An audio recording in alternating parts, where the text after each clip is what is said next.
And it looks like our runners are now off. Alright, so the first main thing our runners are going to have to go through here is called the climb. The climb is a series of difficult wall jumps they have to perform at the very start of the run.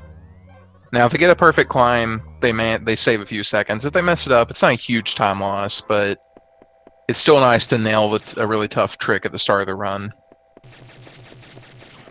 So we'll see how each of our runners do here.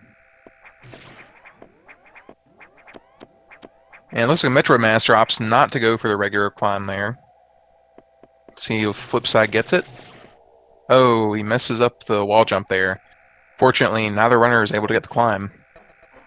So a few seconds lost there, nothing major.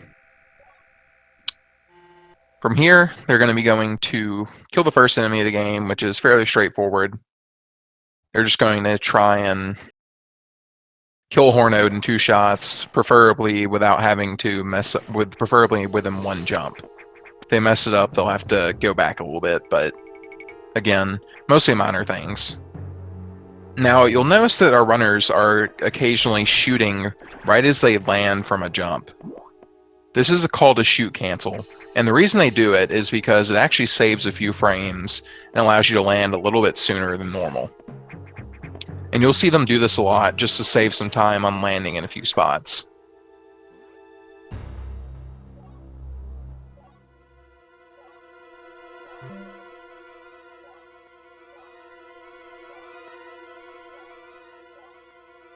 Now the next major upgrade our runners are going to be going to get, which is really the first major upgrade of the game, is going to be the missiles. Now missiles are important early on because our runners want to have a lot of missiles to actually be able to fight and deal with some enemies. Early on they don't have the charge beam, and so missiles are pretty much the best way to destroy any enemies in 1 hit. So managing their missiles is going to be very important early on. So we'll see, again, this early on, it's mostly just keeping their movement precise. Not really any major RNG to really worry about right now. So they're going to be moving fairly similarly throughout these rooms, just trying to move optimally and not make any mistakes here. See, FlipSide's lag just a little bit behind MetroidMaster, but not by much.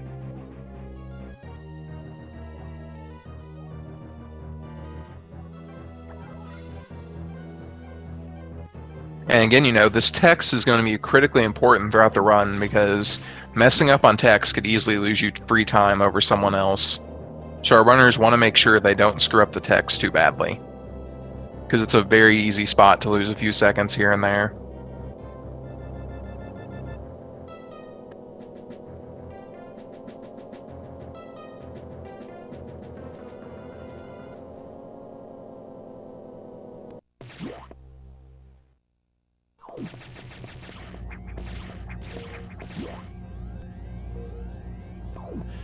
Looks like MetroidMaster is going to be the first one to get the missile upgrade.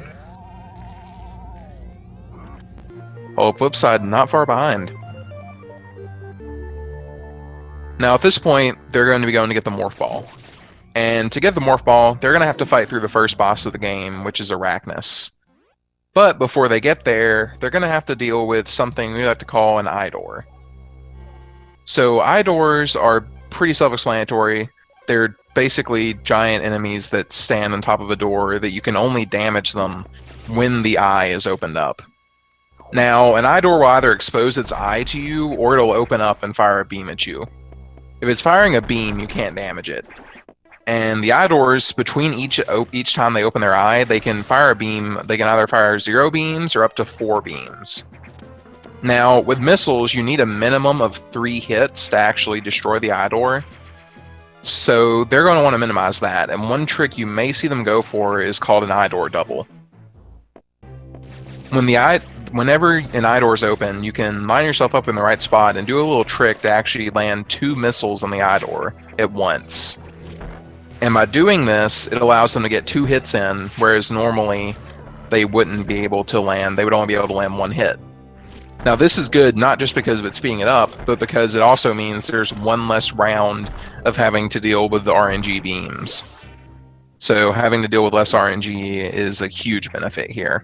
And I don't believe either runner was able to get a double, unfortunately. Looks like, again, MetroidMaster is going to be the first one to start this fight, but it looks like FlipSide has definitely caught up some of that gap he had before. Oh no. So for the Arachnus fight, they want to unload missiles into him and eventually just keep unloading missiles into him until he gets to this phase. Now, MetroidMaster had a roll happen, which is something that sometimes you see happen, and a bit of bad RNG there and forces you have to kind of slow down your fight. Luckily, though, it looks like he didn't really slow him down too much, and he's still maintaining his lead there a little bit. Now, another thing you might have noticed, too, is that when Arachnus went into that last phase where he turned into a ball that floated around the screen, you notice that MetroidMaster at one point actually did a double on it and hit it with 2 missiles at once. This is similar to I-Core doubles, and it's used for a similar purpose. You're just trying to speed up the fight as quickly as possible. And since the Idor is only vulnerable for a short time, and after it takes 1 hit, it becomes invulnerable again, being able to do 2 times the damage at once speeds up the fight significantly. Now, getting those doubles is going to get progressively harder as the run goes on, but a lot of times with these early boss fights, you'll see them get doubles fairly consistently because the early on doubles aren't as difficult as the later ones.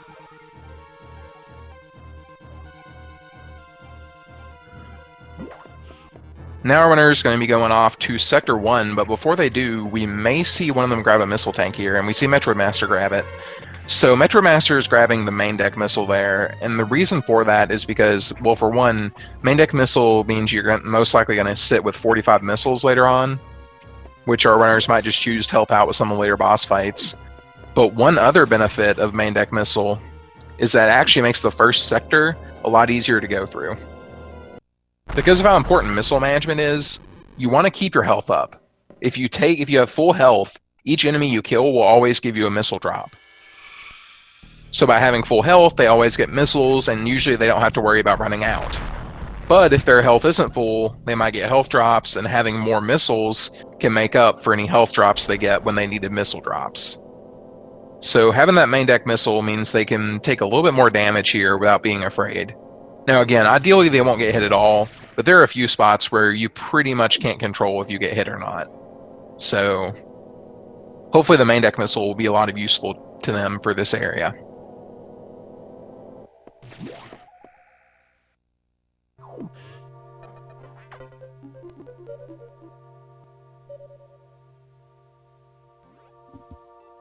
Now, theme of Sector 1 is pretty straightforward.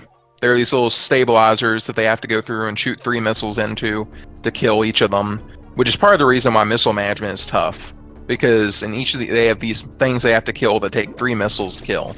And you really usually will get 1 drop from killing it, but it does leave some drops around while you're fighting it. So, as said, hopefully our runners shouldn't have to deal with any missile troubles here. But there are a lot of enemies in here they have to use missiles to deal with. Again, looks like MetroidMaster is going to be the first one to knock out the first stabilizer here. Looks like good drops there too, even with taking that damage. If he can get this Screen X here, he'll have full missiles going in the next room, which is really nice. And looks like FlipSide got similar RNG there. Again, both of our runners starting out with great missile counts going into the next few rooms. Now, this next room that MetroidMaster is going into is called the Pirate Shaft, and you have to shoot a number of pirates on the right wall. The problem is, the number that are there is pretty much RNG. Luckily, MetroidMaster got favorable RNG there, and we'll see if FlipSide gets it as well. And you can sort of see there, FlipSide got a bit of bad RNG with those pirates, and that caused him to take a lot more damage than he wanted to.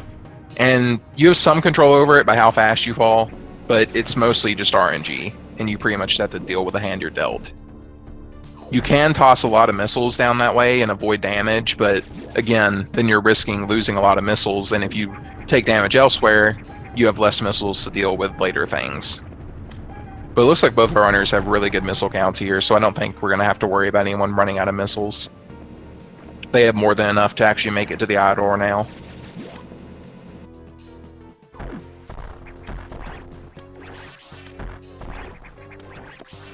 Again, similar to the Pirate Shaft we saw before, except this one they're climbing up vertically, and again, depending on where the pirates are, it will affect how you go through this room.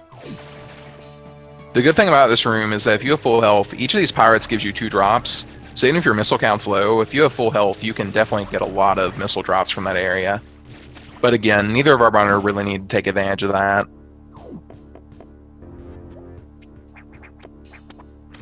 Like I mentioned before, we may see some of the runners go for some doubles here. Looks like MetroidMaster is opting not to, but he gets a 0 beam anyway, so that's really... Ooh, FlipSide gets a beam. Not sure if he landed that double or not. Oh, was not able to get the double there. Alright, a little bit worse RNG there, but FlipSide still had some pretty good RNG for that room.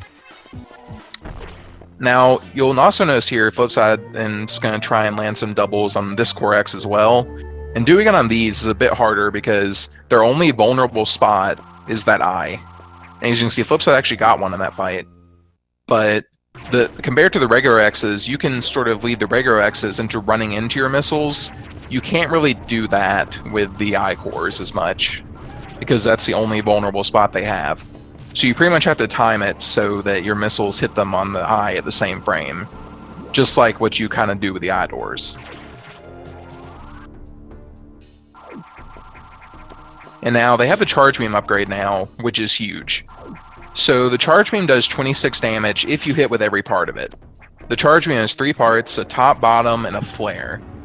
If you see it fully charged, the flare's kind of the part that you see, the 4 corners you see sort of sticking out of it, and then there's the top and bottom component. If they hit an enemy with all 4 parts, it does 26 damage. If they hit an enemy with just 1 part, it does less, and so on. If I remember right, the top and bottom parts do 10, while the flare does 6. Now, the downside about Charge Beam, and the reason we still see them using missiles a little bit, is that Charge Beam takes a good chunk of time to charge. So you'll see that runners will, in some cases, opt to use missiles anyway because they don't have the time to charge and kill certain enemies in really quick succession. But having the charge beam definitely does do a good job of reducing the amount of missiles you need to use. So our runners will definitely have a much easier time dealing with missile counts now.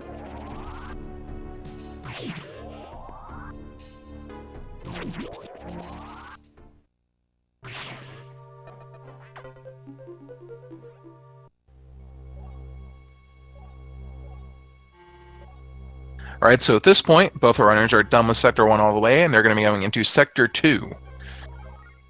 Now for Sector 2, they're going to be getting the Bombs upgrade. And bombs are a little bit weaker in this game than they are in the other Metroid games. You can't infinite bomb jump with them, so you're pretty limited in what they can do. So they're pretty much only going to use bombs to actually just break blocks out of the way. So bombs pretty straightforward, and once they get them, they're going to be using them a little bit just to, again, access areas they couldn't get to before, but that's about it. There's not really a whole lot of speed tech with bombs, except in a few specific scenarios, and we'll talk about those when we get to them. But the main focus in this sector is going to be getting to the boss fight, which is Zazabi. And now, along the way, they have to worry about a few things. The enemies in this sector do a lot of damage. You're going to see these red caterpillar enemies that go across the ground, and they're called Zoros. Now, Zoros do 45 damage if you run into one. So going into it, our runners have to be really careful, because if they get hit by too many, it's game over, especially with their low energy count they have right now. Now, luckily, it looks like FlipSide has pretty favorable health, and I believe MetroidMaster as well had good health going in here, so runners can afford to get hit a few times, but you have to be careful because there are, in order to go fast, you have to basically do a few tight kills on some of the Zoros, and if you mess them up, you take the damage. In fact, one of the early runs we see here, we may see our runners try and kill 2 Zoros really quickly, and the first one's fairly easy to kill because you have Charge Beam, but the second one is actually a bit more difficult because you have to kill it with missiles.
I'm sorry about that, guys. Had a bit of internet trouble, but I'm back. Alright, both of our runners are now just about to be starting the Zazby fight, with MetroidMaster already starting it here. And now Zazby is a pretty annoying boss fight. Whenever he starts off, he can jump a random number of times, and the total number of jumps he can give you, or empty jumps he can give you, ranges from 3 to 12. Now, each phase has a certain minimum number of jumps, and unfortunately this means MetroidMaster will not be able to get a 3-jump Zazby. But he still might get some favorable RNG here. We'll see how the last phase goes.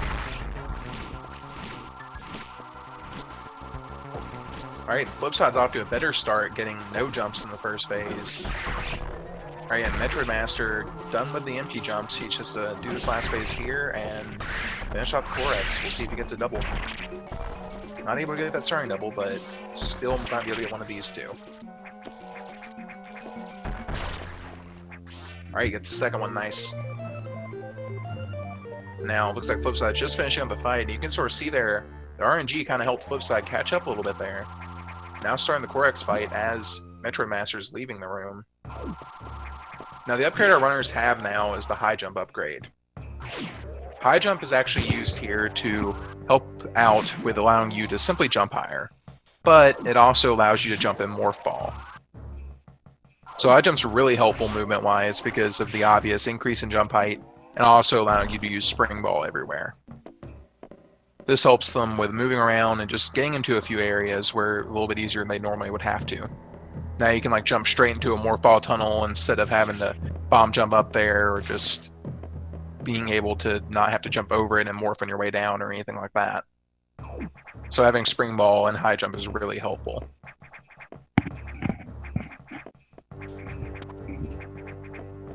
And we see here FlipSide's waiting for the SAX to open up that door so you can go down there. Now, this SAX encounter can be skipped, but it's very difficult and it comes with a really high risk of death. You definitely won't likely see anyone do that in a very tight race like this.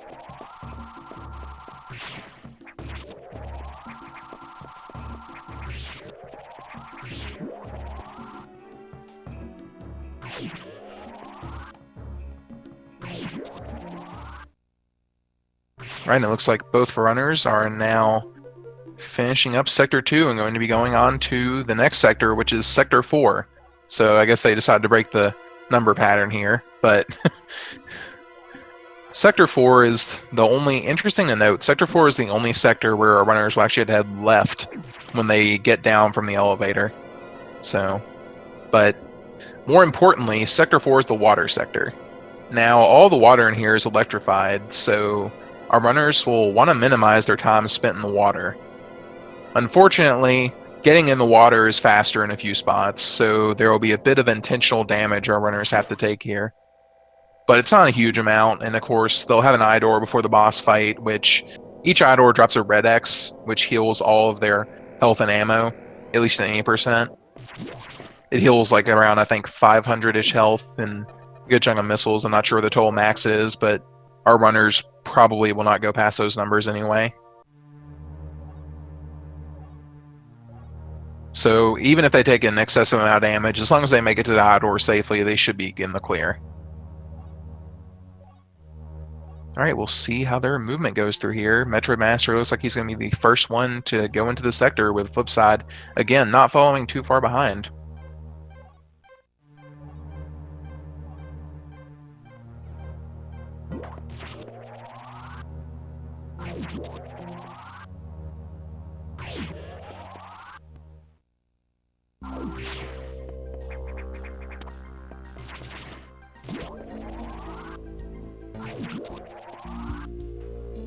See MetroidMaster hopefully he'll get through this room smoothly. Takes a bit of advantage of Spring Ball there to make that jump, to jump and grab that ledge. And again, you saw he barely touched it there, but you saw what I was talking about when I mentioned they're going to have to intentionally get in the water in a few spots to actually make it through here optimally.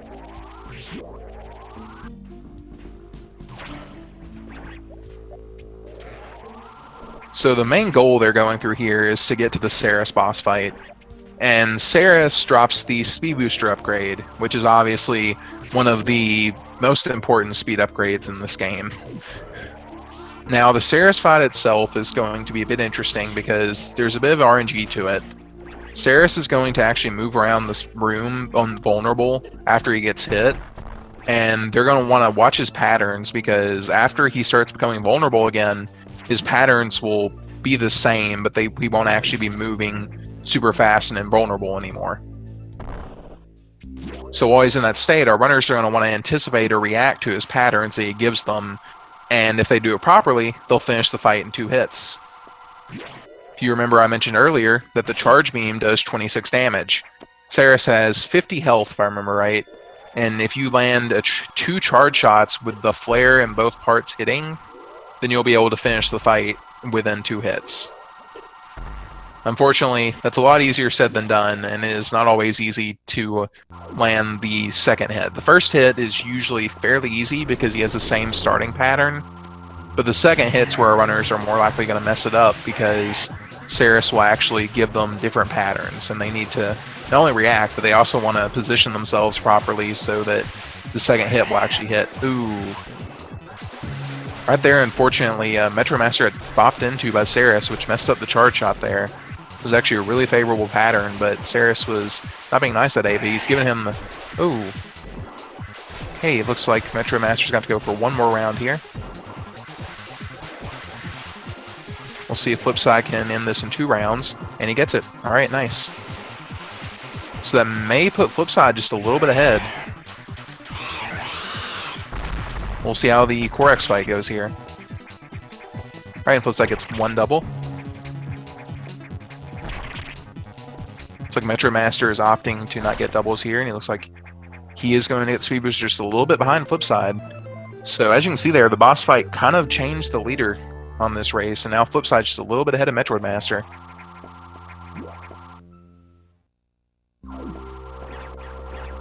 Alright, so the trick FlipSide just landed there, and we're about to see MetroidMaster go for here, is called Low Height. Low Height basically means you're going to be sparking like a pixel off the ground.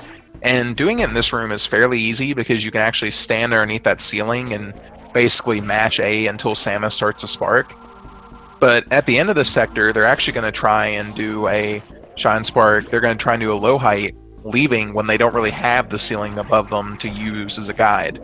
So you're going to see them try and actually do the spark right before they hit the ground to avoid having to go through and start a speed boost at the bottom of the room again.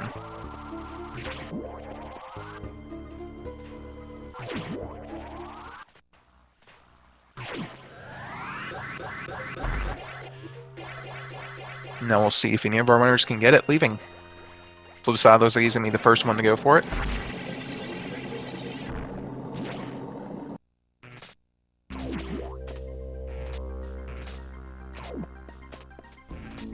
Looks like MetroidMaster opts not to go for it, but it looks like FlipSide did pull it off.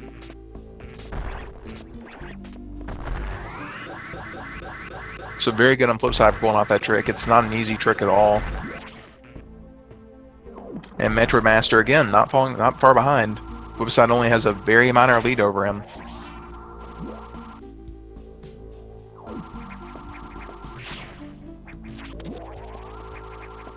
Now at this point, both runners are going to be heading to the next sector, which is going to be Sector 3. Now Sector 3 is interesting because they're going to get the super missiles.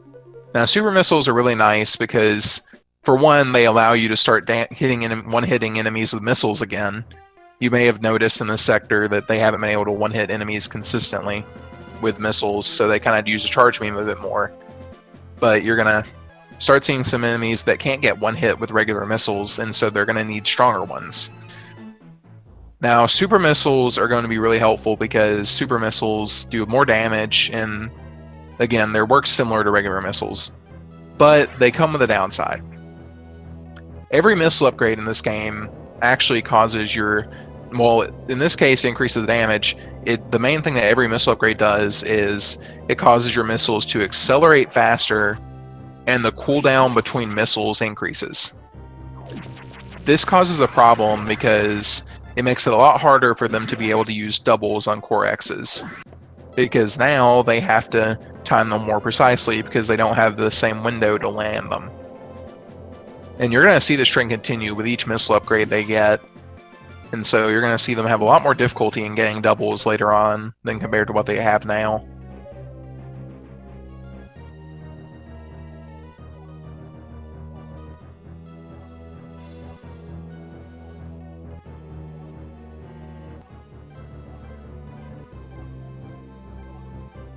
Of course, after they get the super missiles, then they have to fight a fun boss called the box fight. And we'll go into that once they get a little bit closer, but before they do, they have to go through here and open up another security door and get the super missile upgrade.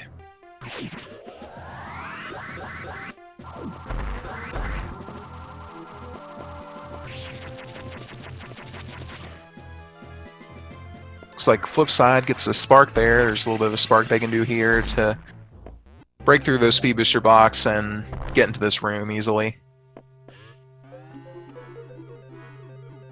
There are a few alternative strats you may see people do to get through those speed booster blocks. In this case, looks like FlipSide MetroidMaster opted for the common one, which is just do a little bit of a jump there and shine spark across.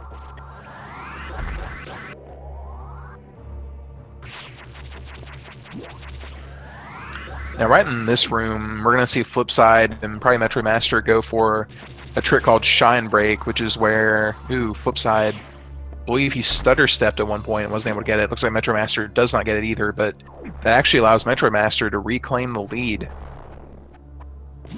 See if FlipSide can still get the Shine Break. Does not get it, but he manages to break through his speed booster blocks anyway. Ideally, they would actually be able to store Shine Spark as they break the first block, and they would go into the next room and Shine Spark up the shaft, but unfortunately, neither runner was able to get that. Say hi to Bob, the one missile in the game that generally you don't skip. Although, as it turns out, there are a few ways to skip it, but we're not going to see that happen. So we're going to see FlipSide MetroidMaster. MetroidMaster wasn't able to get it, but there is a little Shine Spark they might be able to get here. It's incredibly tough to do, but if they pull it off, they can actually Shine Spark out of the Super Missile data item. FlipSide unable to get it there. Alright, so now MetroidMaster is about to start the box fight. Now, the main thing he's going to do here is he's going to want to kill Box close to the right side. And the reasoning for that is because Box has to walk to the right side during his death animation anyway. And if you kill him far to the left, he has farther to walk. So you want to try and kill him as close to the right as possible, because you don't want him to have to walk really far whenever you kill him. As you can see there, MetroidMaster killed him fairly close to the right side, so didn't have too far to walk, and it's definitely much better to kill him over there than have killed him over to the right. And another important thing to note here, and both of our runners had success with this, but you actually want to leave this fight with a lot of missiles, which isn't easy because you use your super missiles on this fight, but you want to have at least 3 missiles leaving here, because in the start of Sector 6, there's a barrier that you need to kill that takes 3 missiles to kill and isn't damaged by charge beam. So if they don't have 3 missiles leaving Sector 3, they have 2 other ways to deal with it, but it looks like our runners won't have to rely on that, because it looks like both FlipSide and MetroidMaster are going to be leaving here with more than the necessary missiles.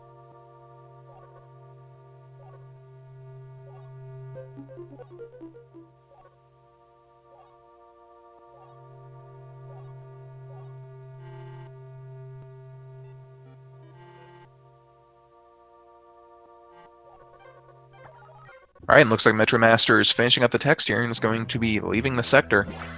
Again, with FlipSide not too far behind. Both runners have really kept it close to each other and have traded leads a couple of times too. So again, both runners not letting up.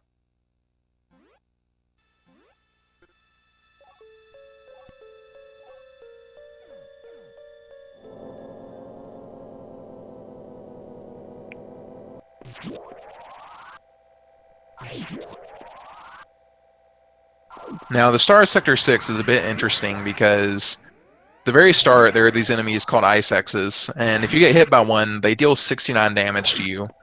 Now, MetroidMaster might be in a bit of trouble because his health count is not good. And if he gets hit by more than one Ice X, it's going to be game over. So he's going to want to be careful and make sure he doesn't get hit by them. Luckily, the Ice X's get stunned if you shoot them with your beam. So as long as you make sure you're hitting them with your beam, they're fairly easy to evade, but you want to be careful because there are a few spots where it's difficult to actually hit them, and it's really easy to get whacked by one whenever one's like slightly off screen or you're just not able to really anticipate where it's going to go. I don't think it's going to affect. There's a good chance it may affect either of our runners here, but FlipSide does have an advantage because he has a lot more health going into Sector 6, and he can actually tank a few hits here. Luckily, there's an E-tank fairly early on, about halfway through here, so once our runners get to the E-tank, they're pretty much home free.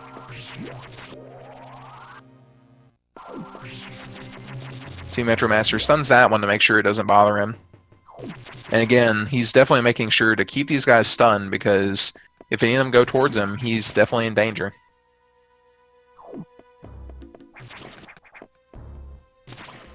Now, some of the ISXs will actually hide in blocks, and MetroidMaster shot out that middle block on purpose because the top two blocks do not have an ISX in them, but the bottom one does. So it's slightly faster, technically, I believe, to shoot out the bottom block, but doesn't lose a whole lot of time, and if you're health slow, better safe than sorry.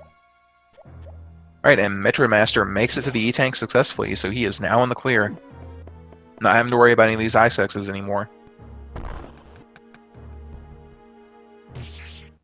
Unfortunately, something else shows up that he has to deal with. So we're going to actually see our runners do what is called a sack skip here. And the main thing they're going to do is they're going to trigger the SAX to chase them in order to speed up this encounter.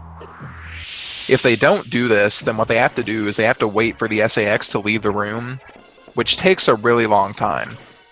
So it's a lot better for them to just trigger the SAX to run after them and get out of the room quickly. Luckily, the SAX has very predictable behavior, so they're able to manipulate him in that way.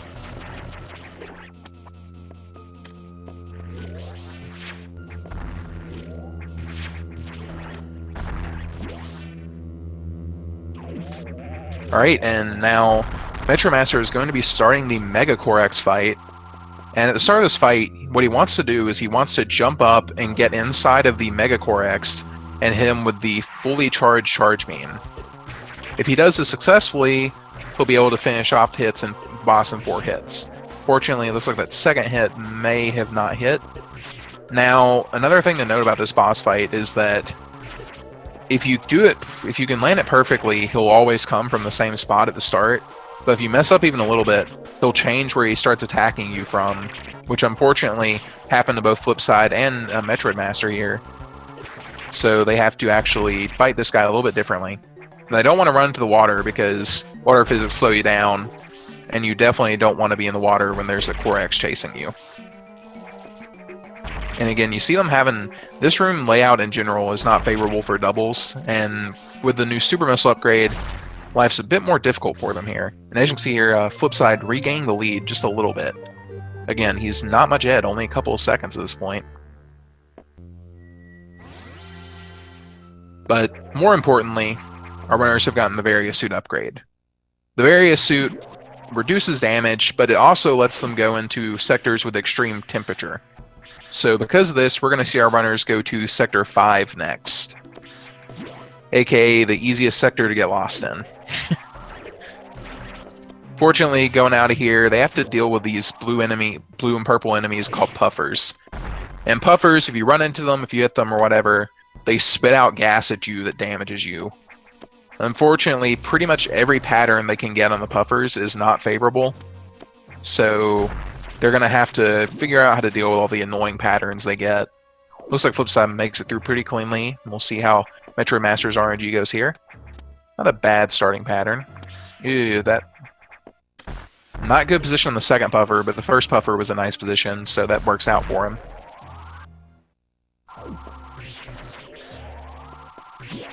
We see FlipSide grabbing a missile tank there. I believe MetroidMaster also grabs that missile tank. Now, as I mentioned when they first came into the sector, that missile tank is actually one of the ways they can deal with the barrier if they fail to have enough missiles. They can go in and just pick up that missile tank and deal with it that way. But we have both our runners pretty much leaving the sector now with, again, with FlipSide's slight lead over MetroidMaster, but that lead has definitely shifted back and forth. So we'll see if FlipSide can maintain it for the rest of the run.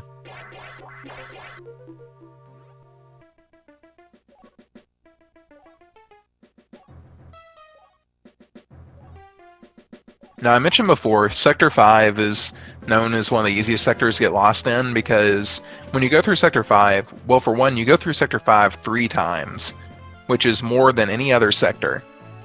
And also, Sector 5, you go through there and you do similar things. It kind of has this loop layout to it, where you go to the right and then you go down and you do a full loop, basically, each time you're going through there to do something. And when you first go through there, you basically do 2 loops around.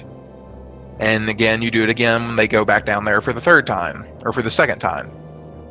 So because of that, it's very easy to get lost, and hopefully we won't, but we may see one of our runners get confused on where they're supposed to actually, what they're supposed to be doing right now, and either leave the sector early or get forced into another loop.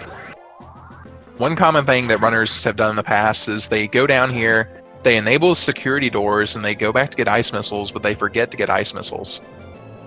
And if that happens, then our runners, luckily there are a few visual cues as they're leaving that tell them they forgot to do it.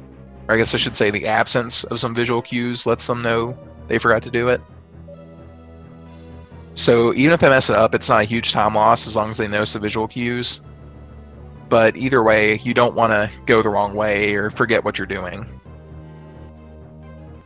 Hopefully we won't see that happen with the runners here.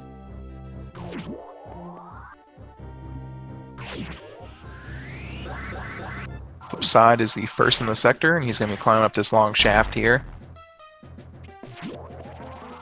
Now, another important thing to note is the upgrade they're getting here is the ice missile upgrade, and jokingly, I like to jokingly refer to it as the missile downgrade.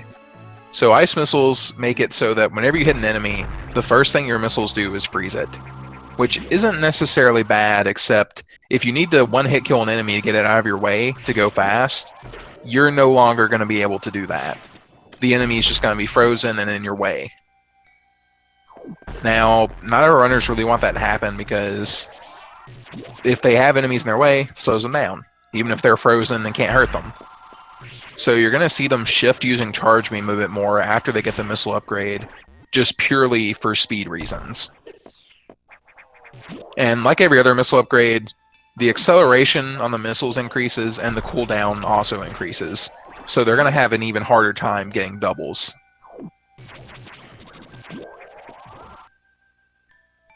Luckily though, freezing enemies still has plenty of uses, and you're actually going to see them get a lot of good use out of that in the next area, which is the emergency section. And we'll get into that once they get there, but FlipSide is the first one to enable security doors with pretty much MetroidMaster right on his heels. They're both going to be leaving the room about the same time. Looks like MetroidMaster maybe like 6-7 seconds behind. Not that far behind at all. They're definitely keeping this race really close right now. Oh, FlipSide having a bit of trouble leaving this room. And yeah, like that, he's helping MetroidMaster catch up just a little bit there. Don't know. I guess he decided he didn't feel comfortable with his health there, so he grabbed the Ice X there for a little bit more health. Which may not be a bad decision because the emergency section can be very brutal on your health if you mess up even a little bit. And it looks like both our runners managed to remember the ice missiles here, and they're pretty much neck and neck at this point. Again, there's like not even it doesn't even look like there's a second difference between the two of them right now.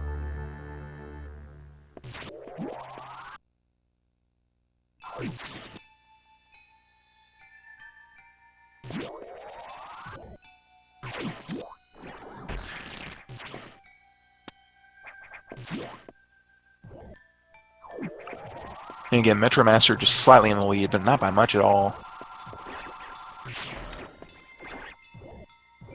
And here you can actually see some of the utility that ice missiles gives you. So while they're not necessarily the best for just killing enemies, you do get a little bit of use out of them, and the game makes sure that there are plenty of opportunities for you to take advantage of them.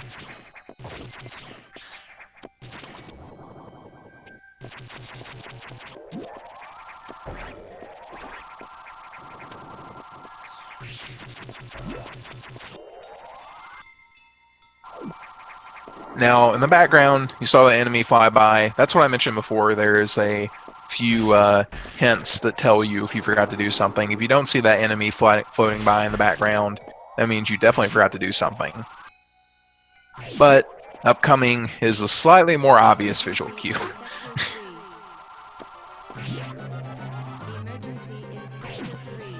So the next area our runners are going to be going into is the emergency in Sector 3 sequence. And for emergency in Sector 3, I'm going to need a bit of help from chat here.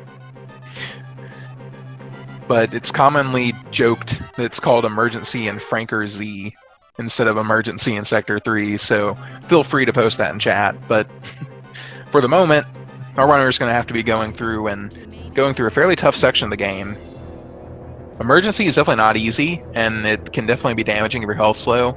Luckily, both runners have good health going in there, so I don't think we're going to see any of our runners really get hampered by that, but they also get to use ice missiles a lot.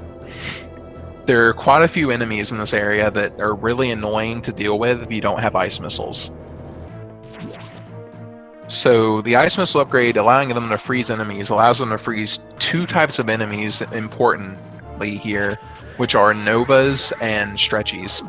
Oh, and FlipSide accidentally does the talks to Adam there, so he's going to lose a little bit of time there.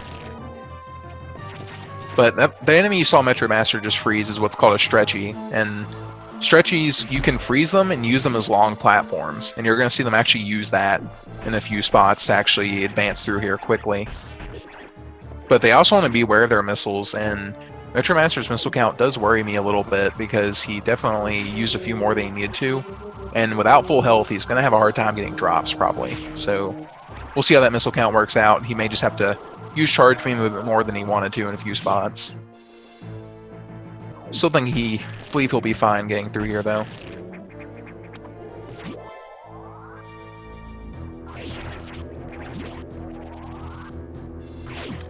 Fun thing about emergency is that if you notice, there's actually a timer, and because of that timer, you can actually kind of gauge how well you're doing based on what your emergency time is. So if you're wondering how well FlipSide may be doing relative to MetroidMaster right now, you can kind of see that by comparing their timers at the moment. Ooh. Unfortunately, MetroidMaster ran out of missiles sooner than he wanted to. He's going to have to go through this next room a little bit differently because normally our runners will actually go through, and you'll see FlipSide do this in a second, I believe. Just go straight right and fire 3 super missiles, and that destroys the first side hopper and lets you use the second one as a platform. You see that missile mess up, along with MetroidMaster getting a beam there, was just enough to put FlipSide ahead again. Now they're going to try and get doubles in this Core X, and we see FlipSide getting 1 double at least. Unable to get the second one there. See MetroidMaster going forward a little bit. And now getting doubles here is really hard because, like I said, the Eye Cores are only vulnerable in one spot, and with all the chain upgrades to their missiles, they're a lot harder to time right. So they have to kind of do a specific setup there to actually land those doubles. Looks like FlipSide's going to be the first one here leaving, and they each have the Wide Beam upgrade. Wide Beam upgrade doesn't really... I wouldn't necessarily has no use, but it's not quite very useful other than the fact that it gives you a big damage buff. So that's the main reason for the Wide Beam upgrade, is just the extra damage they're going to get from having it. Utility-wise, there's not really a whole lot they're going to use it for. They'll use it a little bit and just to clear out a lot of blocks in their way, and that's the main reason you get the Wide Beam upgrade.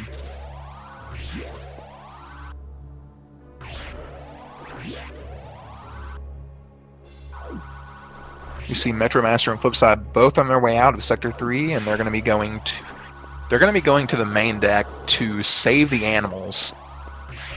And we'll see how that goes once they get there, but along the way, they still have to get through Sector 3 backwards again, and like I said before, it's not easy to go through here, even as you're leaving.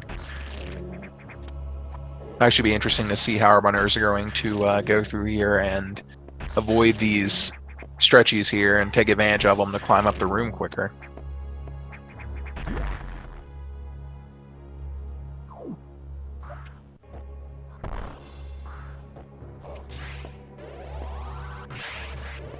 So MetroidMaster is almost out. He's in the last room before the recharge room, save room, nav room.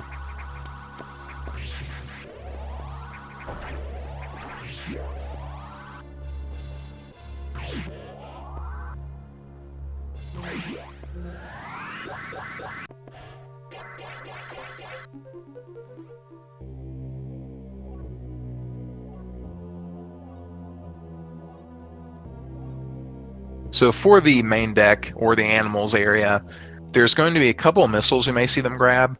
But other than that, it's fairly straightforward, except they're going to try and do a shine break again, like they did at the start of Sector 3. Only this shine break's a bit different because we actually have a setup for it, I think we'll see them use, that actually makes it a lot easier to do. And we'll see them use it to actually shine spark up a shaft right before they go to the animals. But they also have to get into the room first, and the way they do that will be a bit interesting because there's quite a few strats they can actually do, and we'll see which strat they pick, but there's a few ways they'll be able to climb up this room, and once we get over here, we'll see how MTI and MetroidMaster and FlipSide are going to do it.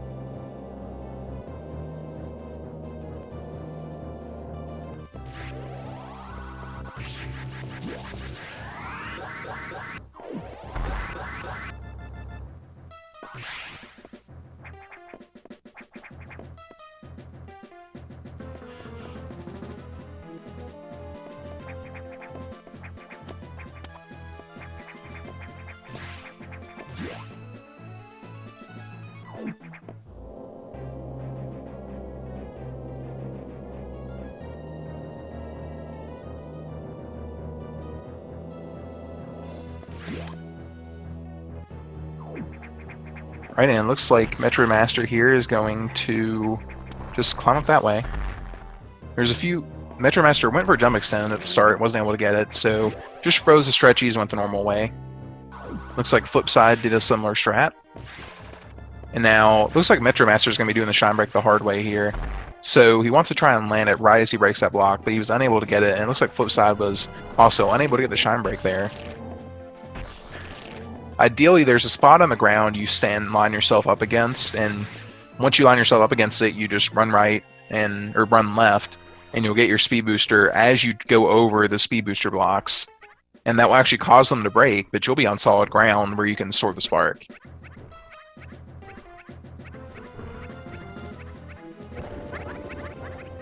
Now, the animals here complete RNG how they come out, although it looks like both FlipSide and MetroidMaster had pretty similar RNG there. So luckily it didn't seem like either of them really gained a lead on the other from that.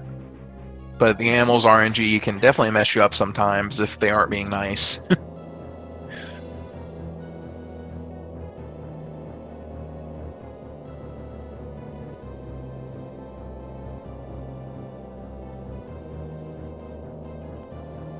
Now our runners are going to have to be heading back to Sector 5, which is going to be the last confusing trip they have to go in for, and the main thing they're going to do here is they're going to get the power bombs upgrade. Power bombs are fairly nice in this game because, well, in this game, one of the changes they made was that major items don't count towards your item percentage anymore, which is why Fusion has categories such as 0% and 1%. And because of that reason, they still wanted to give you 100 items, so they had to make up for all the loss of all the major items and the fact that super missiles are just an upgrade now. A lot of those extra item slots went to power bombs. So right off the bat, they're going to get 10 power bombs just from getting the upgrade alone. But the game actually has a total of 74 power bombs you could possibly have. We're not going to see our runners get any power bomb expansions because the 10 they give you is more than enough, especially considering all the refills you get. But we're going to see them use power bombs to mainly clear out areas and to deal with some rooms, maybe make life a little bit easier in a few areas. Outside of that, power bombs are mostly just used for moving around and getting through other power bomb blocks.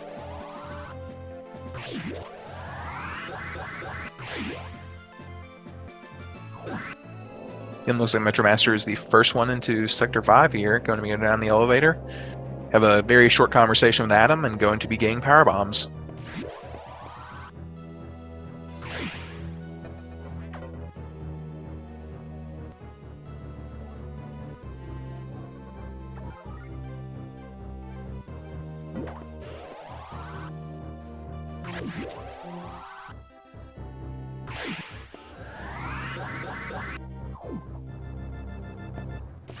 And there was a little bit of shine spark we saw MetroidMaster go for there. Was unable to get it, but I believe it saves a few frames, maybe if not at all.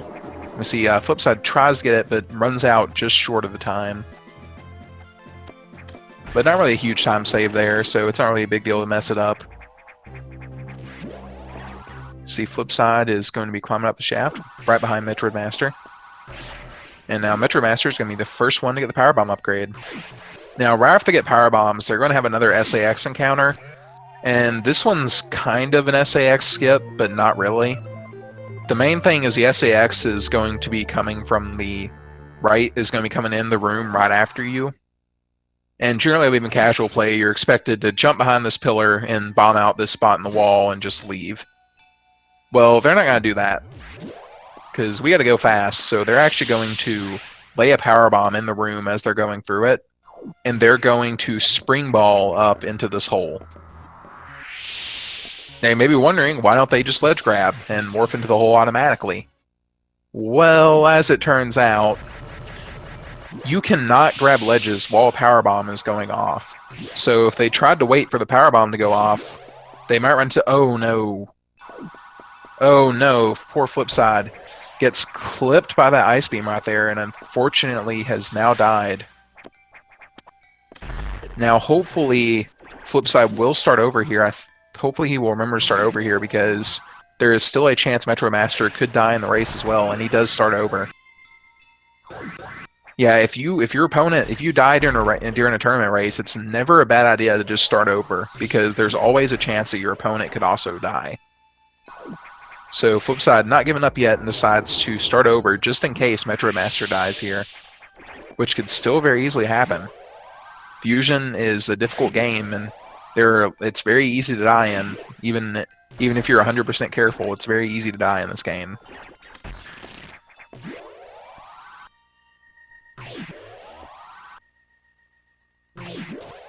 Well, now MetroidMaster is going to be going back up to the main deck again, or trying to go back up to the main deck, I should say, and return to his ship. Unfortunately, he's going to be forced to take a detour when the elevator's power goes out. But the main thing he's going to be going for right now is to fight the next boss of the game, which is Yakuza. And Yakuza is commonly called the six-legged spider, and he's fairly annoying to deal with. The main upgrade they're going to be getting from him is going to be Space Jump, and you'll see Yakuza take advantage of the Space Jump upgrade before you manage to use it. We'll go into the fight once MetroidMaster gets a little bit closer, but before he does, he's going to have to go through a few rooms here. Does not opt to lay a power bomb. That might have been a mistake there, I'm not sure. But going to be going to the room here with a frozen Ridley. I'm sure that's not foreshadowing anything. And now this room here is what's known as Spitter Room, and luckily MetroidMaster doesn't have to worry about it, but those enemies above the ceiling will actually spit at you.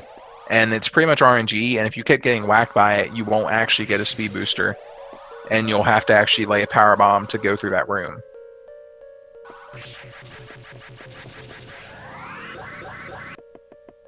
So MetroidMaster is going to be going to the ship, and he opts not to save there. So if he dies, he will have to start over, just like FlipSide did. Yeah, that save actually is not necessarily a bad idea to take, because it's pretty much a free save.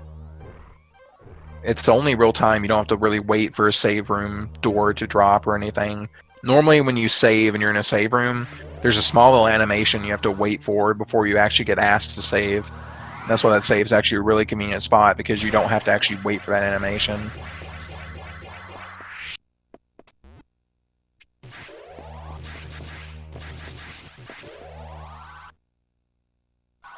MetroidMaster inching closer to the boss fight.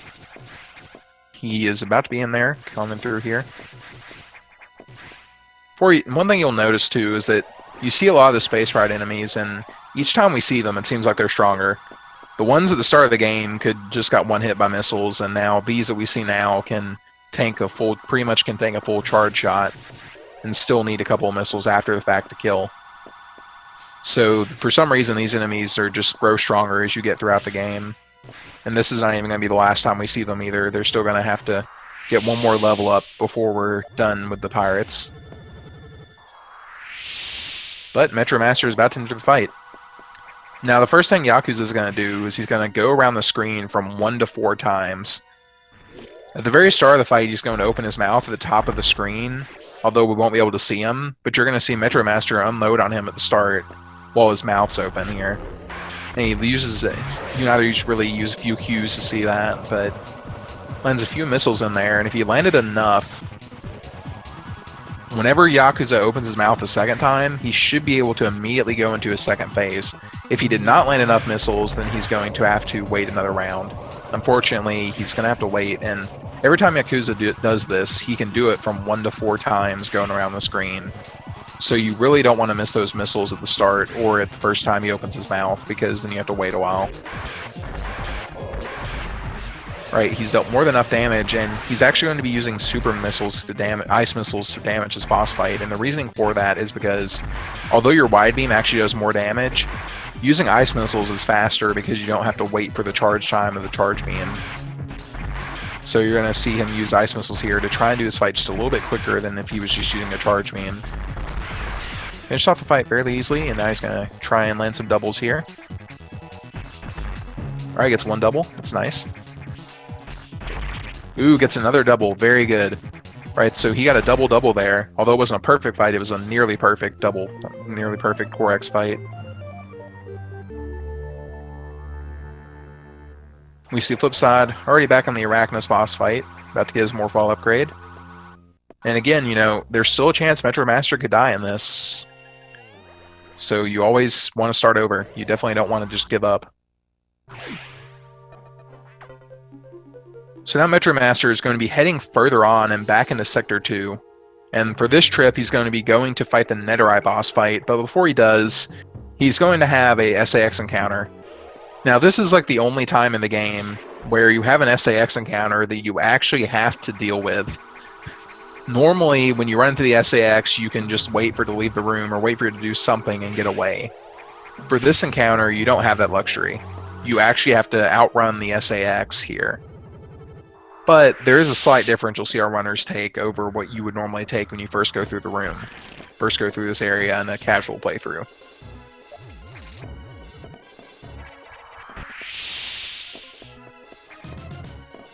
MetroidMaster is a slightly different strat there and waits for the SX to jump over him there. A little risky, but still goes through. Alright, so the SAX apparently cannot jump down one block wide holes, so that allows him to kind of go through that hole there and get out of the encounter. So it's a nice little secret that you probably wouldn't have known about in your first time playing through here. The game usually expects you to go into the next room and just sort of hide out behind a pillar until the SAX leaves, but if you are aware of that shortcut, you can actually speed that up a little bit and get out of there. So this next boss fight is pretty much the reason we get the missiles we do. Next boss fight is called Nethereye, and Nethereye takes a ton of missiles to kill. Now, depending on how many missiles our runners get is going to depend on the number of charge shots and power bombs they want to lay. Now, MetroidMaster got 45 missiles, so he's not going to have a whole lot of charge shots he needs to lay down, but he will have to lay down a few. So he's mostly opting to use missiles, and now, if this fight goes ideally, what happens is you'll actually unload on him with missiles. And after you finish unloading on him with the missiles, you run out. If you've laid enough charge beam, if you shot enough charge beams, laid enough power bombs, then the Core X will appear, and you actually shoot the Core X to get drops, but it looks like MetroidMaster a little bit shy here. I believe he was like shy from just a couple of charge shots. Yeah, so it has to finish off the boss fight this way, but ideally you shoot the boss like that, and it will actually give you missile drops. Now, if you didn't take any damage during the fight, it's perfect, because you're guaranteed to have all those drops being missiles. But if you did take damage, then you have to kind of hope the RNG's in your favor, or before the fight ends, switch to using some charge shots, so you can guarantee you have some missiles for the fight. Now, you can go for doubles on that boss fight, but like I said before, further on they get, the harder and harder it gets to get doubles, and getting them on a Core X is not easy at all. So, especially given the limited missile count you can get if your health is low, it's definitely okay to not try and go for doubles there.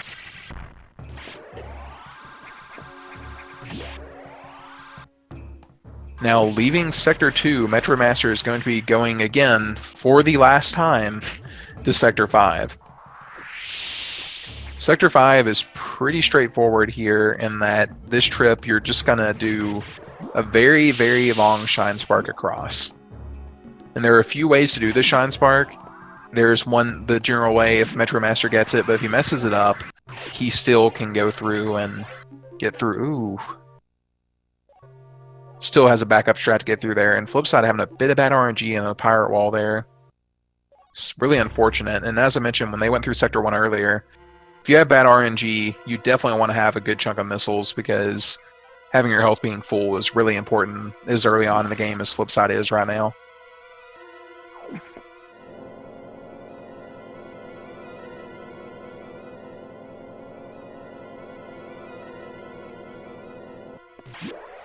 Looks like FlipSide's about to destroy another stabilizer and is just about to enter the pirate shaft here, while MetroidMaster is going on to Sector 5.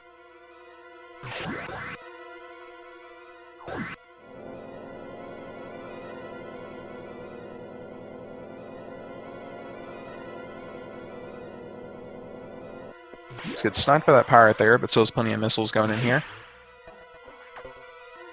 And FlipSide's going to be going to get Charge Beam soon.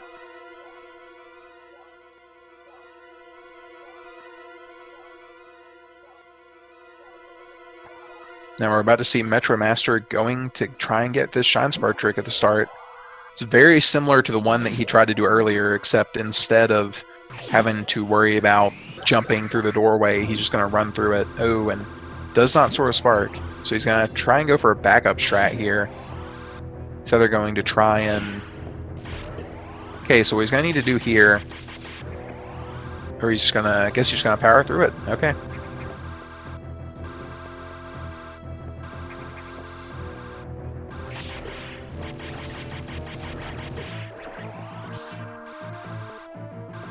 So instead of Shine Spark Cross, MetroidMaster just opted to run through those runes without trying to go for a backup strat.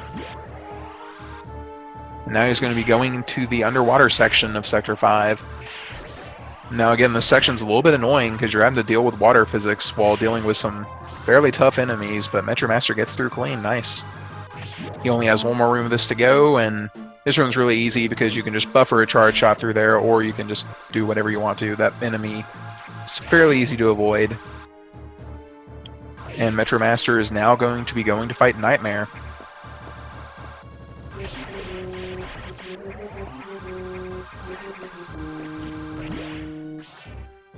There's an E-Tank in this room, and I wonder if we'll see MetroidMaster try and grab it, and he will. Now, grabbing this E-Tank is really helpful, especially if you have trouble with a Nightmare fight, because for one, it's right before the fight, and two, it gives you a bit of a buffer to deal with a boss fight here. And Nightmare is not an easy boss fight at all. The first few phases are fine, but the last phase is a bit difficult to deal with because you have to lure him around the room properly. As you can see here, MetroidMaster working on the first phase of this fight, alright. Now he's in the second phase of the fight, which is fairly similar to the first one, except you have a more annoying gravity to deal with, but MetroidMaster makes that okay and is now on the hard phase of the fight. He's going to want to unload as many missiles as possible as Nightmare goes towards him. And once he's done that, he's actually going to have to lead Nightmare around the room and try and get Nightmare to actually go and stay up on the screen. And there he gets... Okay, he's good. And this is basically what MetroidMaster wanted to do, was lure Nightmare over like that, and now he is done with the Nightmare fight other than the Core X.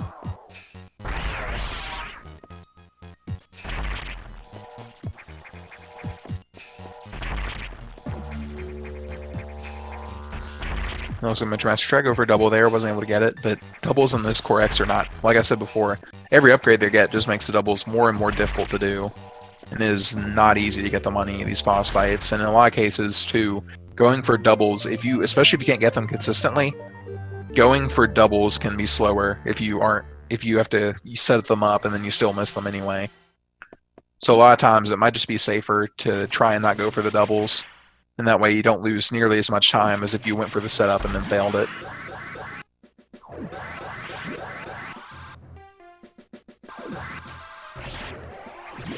And now MetroidMaster is going to be going through Lower Sector 4 after this, and Lower Sector 4 is not a fun area to go through because Lower Sector 4 has a lot of high damaging enemies, and if you're not careful, it's very easy to die.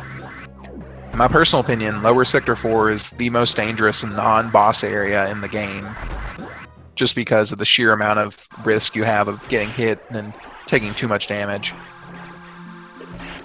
Now, from killing Nightmare, he got the Gravity Suit upgrade, which is fairly straightforward. He now can ignore water physics and lava damage, and he takes a little bit less damage in general. Now, Fusion doesn't really have a straight multiplier for enemy damage, so it's not like as simple as just you take 75% less damage or anything. It kind of depends on the enemy, how much damage you take, so we'll see different enemies will take less damage from different enemies, but how much less, it's going to depend on the enemy. That's part of why Lower Sector 4 is still so dangerous, is just because all these enemies still do a good chunk of damage to you. Now FlipSide is on its way to enable the security doors for the blue level again, as we see MetroidMaster enable the last security level here.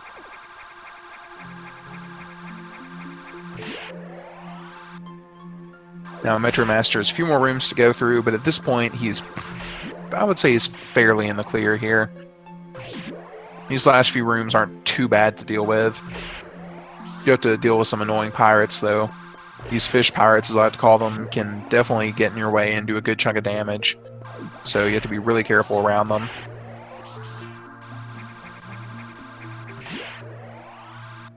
And now as MetroidMaster leaves the sector, he's going to be grabbing the next upgrade, which is diffusion missiles. Diffusion missiles kind of give you a charge shot version of your missile, except rather than doing more damage, it creates a sort of area of effect that actually breaks missile blocks within, or freezes enemies within a certain range of it. And you'll see this whenever he gets the upgrade. It'll actually just, he'll have to use it immediately, and it will actually freeze some enemies that are out of range of your missiles or hiding somewhere where you can't shoot them.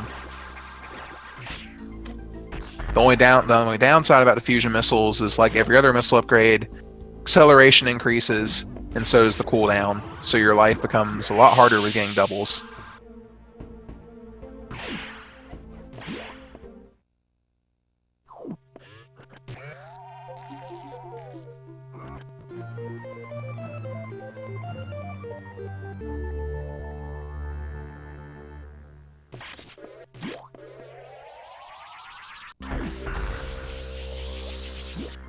And you see there what the diffusion missile does, it just lets them freeze enemies like that, but it does destroy missile blocks as well.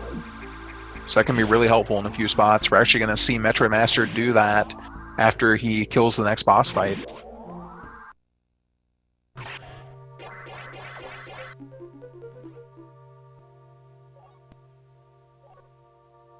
So the next boss fight that MetroidMaster is going to be fighting is going to be in Sector 6, and is the Xbox fight.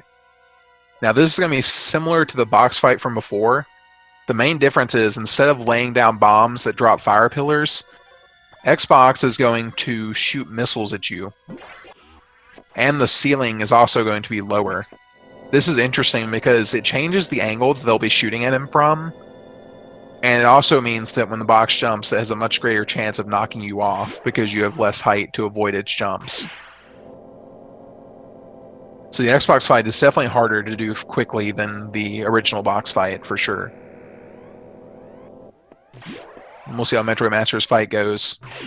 Now, whenever he kills Xbox 2, he's going to have to fight an I-Core, and you're not going to see him go for doubles on the I-Core at all because, well, laying doubles on the I-Core is not easy, and generally speaking, it's not really done by humans. There are setups you can do for it, but it's usually it's if you don't get the doubles, it's slower than just not going for it at all. So you won't really see anyone go for doubles, except maybe every once in a while. Now, flip side, working on the Zosby boss fight here, only has to deal with jumps for one more phase.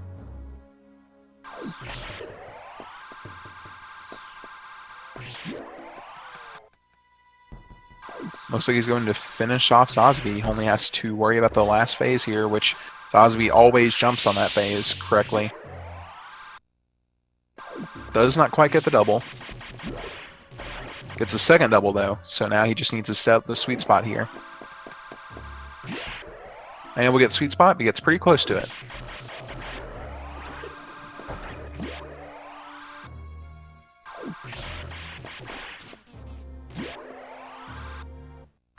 Alright, now FlipSide is going to be leaving Sector 2 while we see MetroidMaster go in and start to fight the Xbox.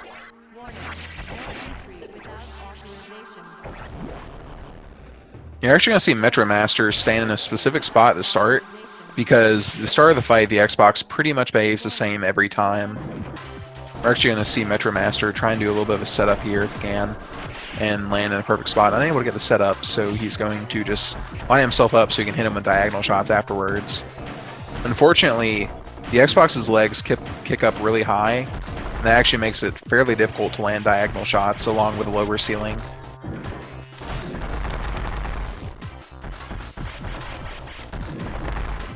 Another important thing to note is when when MetroidMaster picked up the Plasma Beam upgrade, the Plasma Beam actually changes your beam damage to where it does damage for every frame it's in an enemy.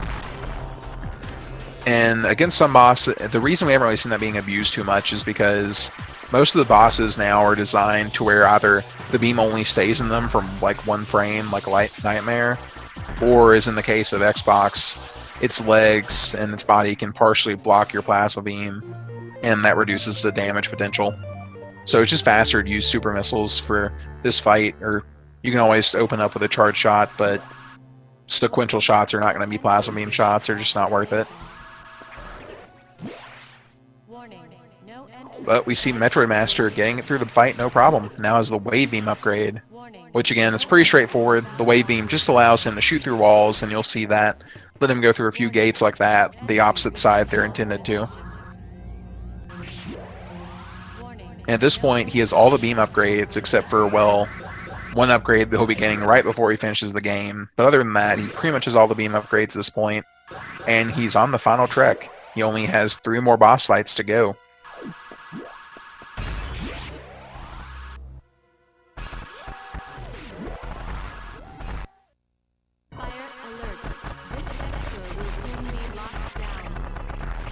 Then we see FlipSide is entering Sector 4 and is going to head on and go on his way to fight Ceres, and we'll see how that fight goes.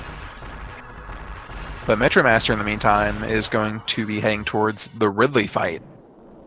Now, Ridley can be a bit of a pain because his behaviors are really annoying to deal with. You want to shoot him when he's facing a certain direction in order to make sure that he screams as often as possible, because you don't want him to be hitting you with like his pogo attack or his other attacks, because that limits your ability to hit him with the plasma beam, and you don't want that to happen.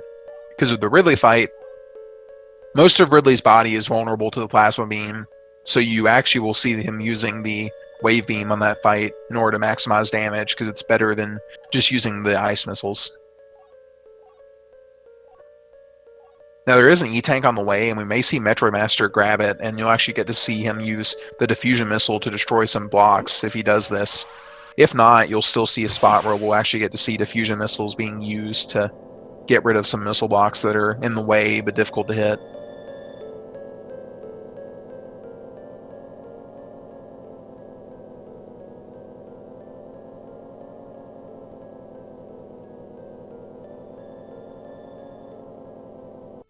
FlipSide having a bit of trouble with destroying the block there. Had to jump back up on the ledge there real quickly. And we see MetroidMaster opts not to grab that E-Tank there. Instead, he'll actually be just going on to the fight. Now in this next room, you'll actually get to see him use the diffusion missiles again to try and break a few blocks, and you'll notice he'll shoot the first block, but the wave of diffusion actually gets rid of the next two blocks for him. And that'll be relevant when he's leaving, because he needs to go that way as he's leaving. So that's when you'll see him go through that path. And those blocks don't respawn, so... And right in this room, MetroidMaster's going to have to deal with what are called gold pirates.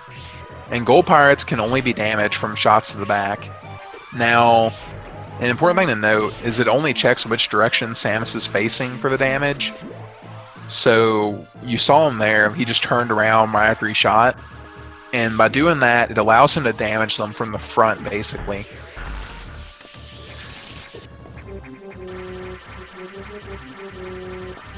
Now he's about to destroy the core. He's going to destroy the Idor and is going to be heading on to the Ridley fight. Now, at the very start here, the setup's going to be the same for every fight. Ridley starts in the same spot. You just jump up and hit him with the charge wave, followed by a missile. That's actually how this fight is going to go. You generally want to hit him with a charge wave, quickly switch and hit him with a missile, and go back to charge wave. If you do it properly, that is the quickest way to damage this guy.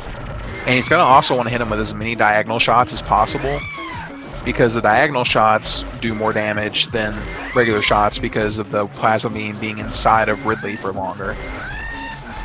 Now he's finished the fight, now he just has to defeat the Corex.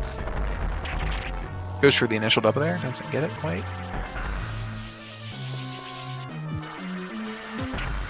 Yeah, as mentioned before, if you can't land the double setup, it's pretty much not worth going for it, because you're going to lose more time from trying to set up than just shooting it with a missile as quickly as possible.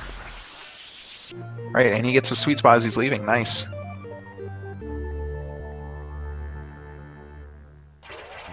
So now MetroidMaster has gotten the last major upgrade, other than one more that he's going to be getting pretty much before the final boss, which is the Screw Attack upgrade. Screw Attack, pretty straightforward what it does. It makes it so your jumps actually hurt things when you're spin jumping into them. And it's extremely powerful in this game. The Screw Attack in this game is pretty blatantly OP because very few enemies can actually deal with it. The few enemies have like parts of their bodies that will damage you if you run into them, and Screw Attack wouldn't help you there, but other than that, Screw Attack is pretty much invulnerable to like everything. You may even see him abuse it against the last Corex of the run, which, against the last Corex, it literally cannot damage you while you're spinning around in Screw Attack. And I mean literally. You can actually jump through it, and it will not be able to do anything. So if you ever get trouble with the last Corex fight, that's a really easy way to sort of cheese through the fight, is just stay space jumping with Screw Attack on.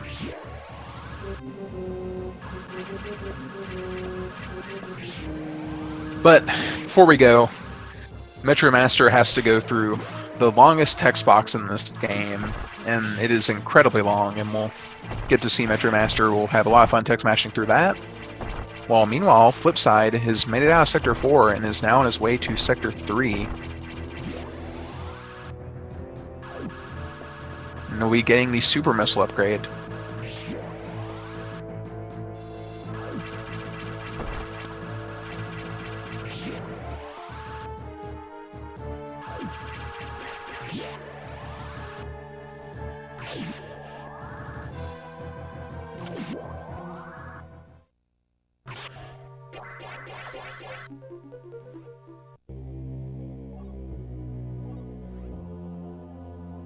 Alright, FlipSide is formally leaving Sector 4 and is riding the elevator up. See how this goes.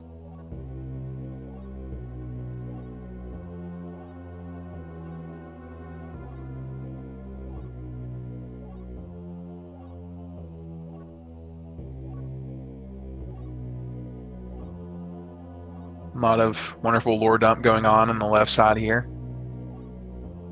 Get to see a bit of the game telling you a bit of the backstory here, which is basically that Federation decided they're just going to try and control the X, and Samus intently disagrees with that. And we'll see what happens from that. Meanwhile, FlipSide continues his trek into Sector 3, has to go through the first text box here. And then he'll be going on and going to get the Super Missile upgrade.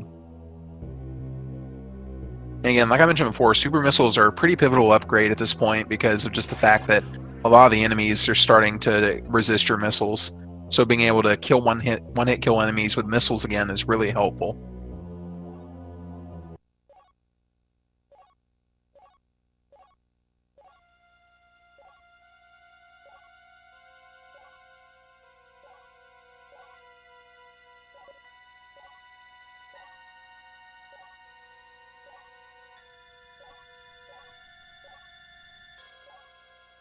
Gets the Shine Spark across. We'll be going to get the security door now.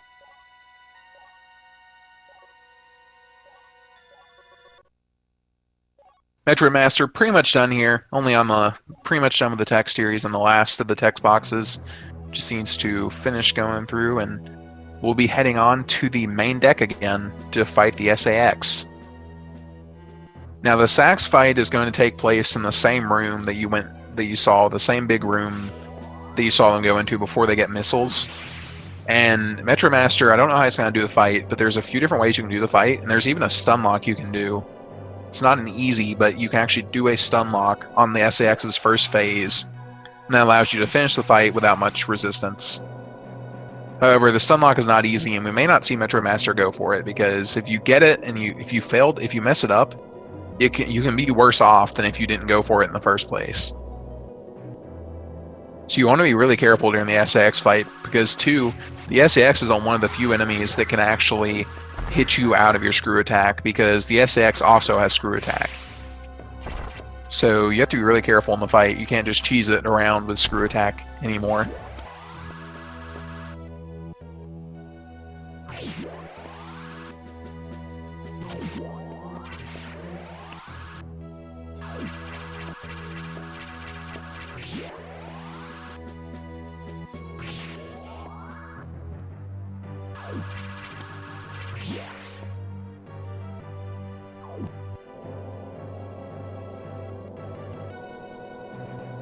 So FlipSide starting the box fight here. We'll see how that goes. But MetroidMaster pretty much just now inside the room with the SAX fight. We'll see which strat he's going to pick here. Looks like he's opting not to go for the Sunlock. Going to try and rodeo SAX around a little bit.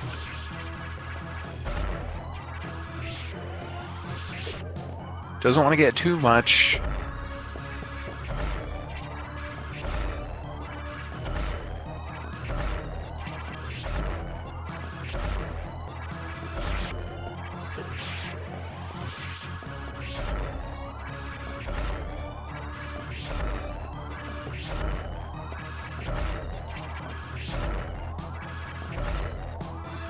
Alright, MetroidMaster is now in the second phase of the fight, and this phase is fairly straightforward. You're just gonna jump around and try and hit him with fully charged wave beam shots. In this boss fight, part of the fight isn't too hard. Now he has to deal with the Corex here, and he's gonna get some extra health there, which is really good because the Corex's Ice Beam does a good chunk of damage, and you generally want to stay safe with it. Getting hit with its Ice Beam does like over 100 damage, as you saw there. Like I mentioned before, you can kind of cheese out the fight a little bit. Alright, and he finishes the fight. Nice.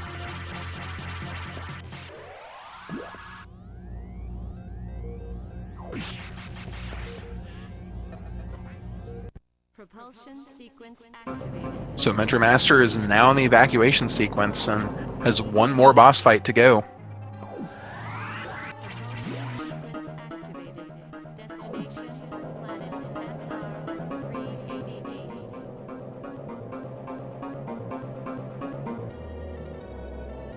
Flipside now heading on to the Sector 6, and now it's important to note he definitely has low health, and if he runs into this boss fight, if he hits this boss before it does its initial swipe attack, he may actually die, so he wants to be fairly careful here.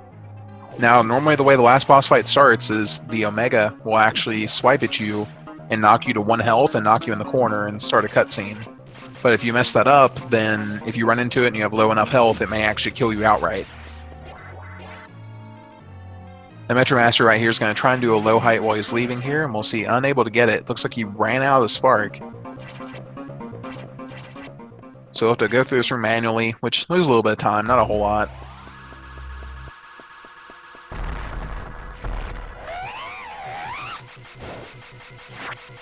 So he's taking it safe there to make sure he gets swiped, which is good because a lot of times you may see runners like morph ball and jump spring ball up into the swipe. But if you do that, you run the risk of running into the boss. So MetroidMaster opted to take it safe there. Now with this boss fight, there is a quick kill on it. So we'll see if MetroidMaster can pull that off. If not, still can deal with the boss fight here. He just needs to be careful and dodge its swipes. Just barely misses quick kill. Looks like he was staying in the wrong spot there, unfortunately. There is a lower visual cue you want to aim for.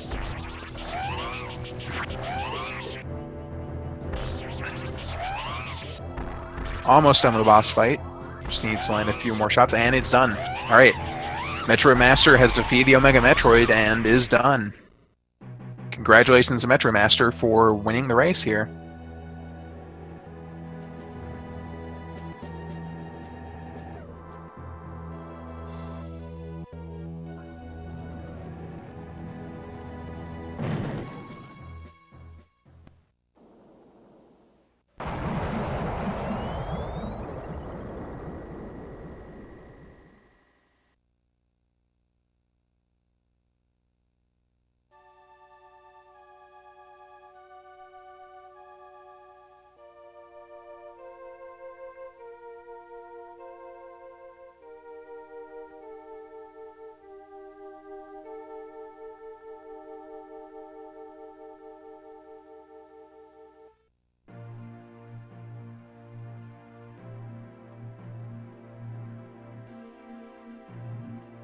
Hey.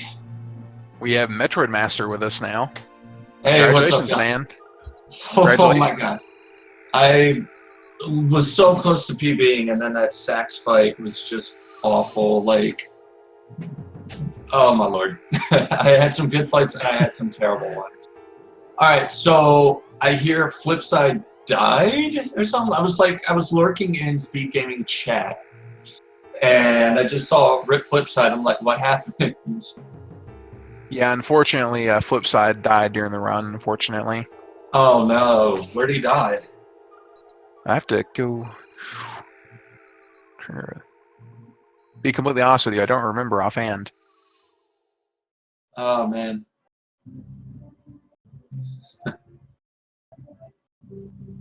127.54. So literally like 2 seconds behind. Samus Ditto's still too strong for me. Oh boy, FlipSide.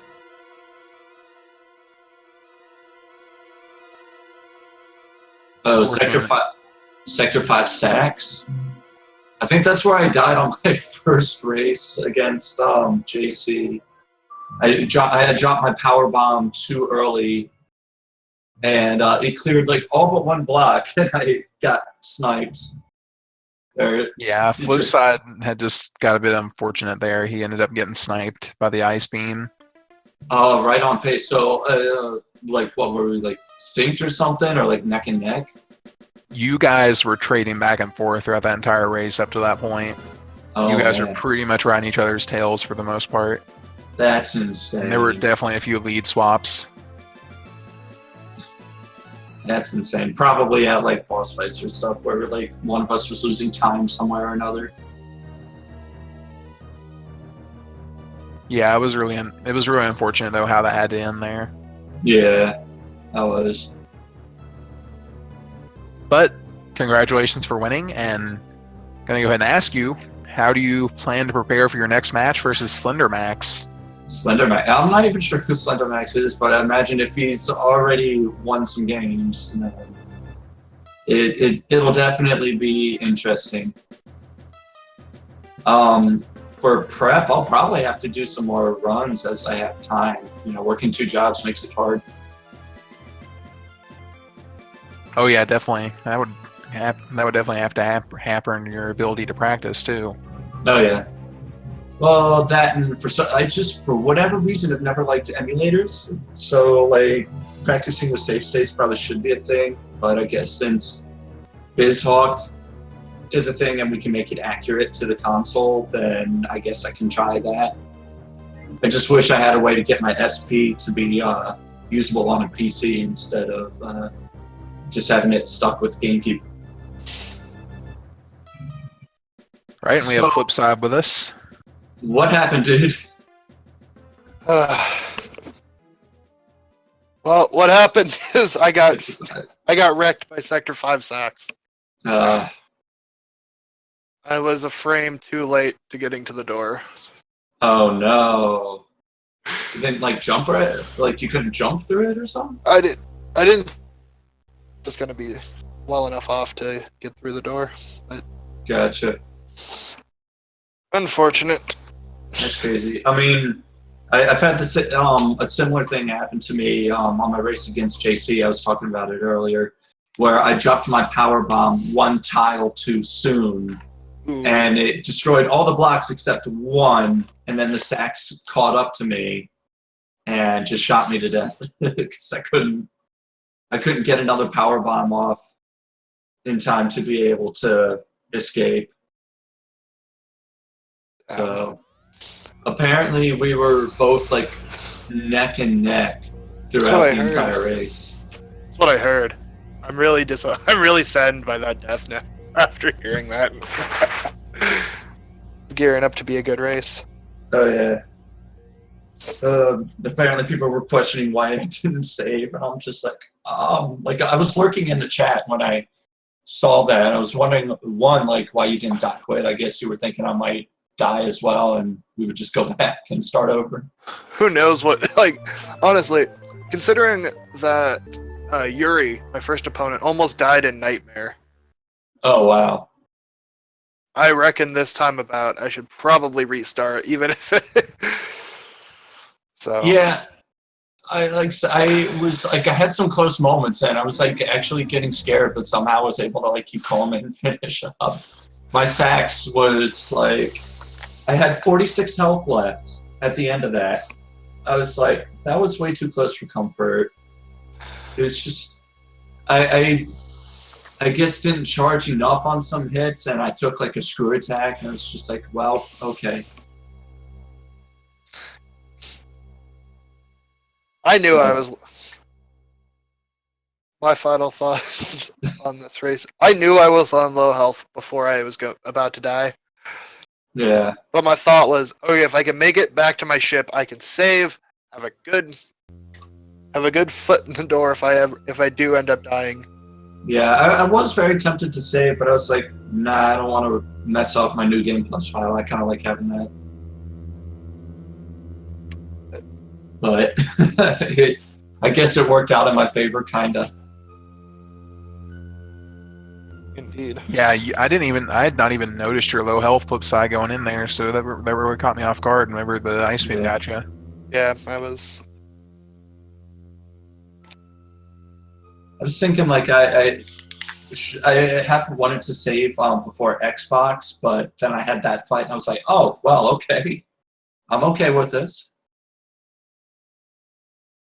So yeah, no, Xbox was scary to me, but after that, it's just like, okay, I'm gonna finish this up.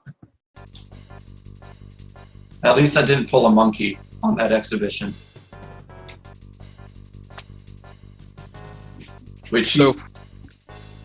Go ahead. So flip side, now that you're eliminated from the tournament, I have to ask you, what are your future plans with the Fusion right now? I'm gonna run it till the end of the tournament.